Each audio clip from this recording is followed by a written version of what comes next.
ఇటీవల కృష్ణమ్మ అనే ఒక సినిమాకు సంబంధించిన ఫంక్షన్ ఒకటి జరిగింది. దానికి అనిల్ రావిపూడి, రాజమౌళి లాంటి పెద్ద దర్శకులందరూ హాజరయ్యారు. అనిల్ రావిపూడి మాట్లాడుతూ నోరు పారేసుకున్నారు.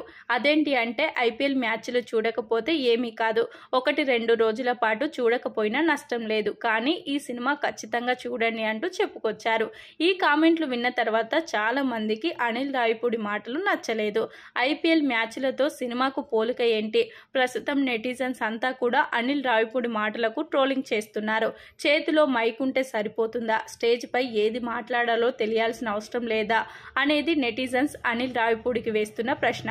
సరే, అనిల్ రావిపూడి మాటలు కాసేపు పక్కన పెడితే, మొన్న ఈ మధ్యనే మరో సినిమా ఫంక్షన్ జరిగింది. సాయి ధన్సిక అనే నటి మెయిన్ లీడ్ లో నటించినటువంటి ప్రూఫ్ అనే సినిమాకి సంబంధించిన ఈవెంట్.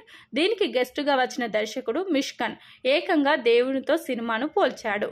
సినిమా అంటే దైవంతో సమానం, కుటుంబంలో ఖచ్చితంగా ఒక 5గురు సినిమా ప్రతి నెలలో ఒక్కసారైనా చూడాలి అంటూ ఏదో వాగేశాడు. అసలు మ్యాచ్లతో దేవునితో సినిమాకి ముడిపెట్టడం ఏంటి? ఈ దర్శకులకు బుర్ర పని చేయడం లేదని క్లారిటీగా అర్థమవుతుంది. ఆట చూడడంలో మజా ఉంది, దేవుళ్ళను దర్శించుకోవడానికి ఒక అర్థం ఉంది. వాటికి సినిమాలకు పొంతన ఏంటి? పిచ్చి స్క్రిప్ట్ పెట్టుకొని అర్థమైన సినిమాలు తీస్తే జనాలు చూడాలి అని, దానికి మిగతా వాటిని చూడవద్దు అని చెప్పడానికి వీరికేం అర్హత ఉంది? ఎంత స్క్రిప్ట్ అయినా ఐపీఎల్ మ్యాచ్ చూడడంలో మజా ఉంటుంది. మొత్తానికి అలా స్టేజ్ పైకి ఎక్కి దర్శకులంతా అబాస పాలవుతున్నారు ఇటీవల కాలంలో. అసలు థియేటర్స్కి జనాలు ఎందుకు రావాలి? మీరు తీస్తున్న సినిమాలో అంత క్వాలిటీ ఏముంటుంది?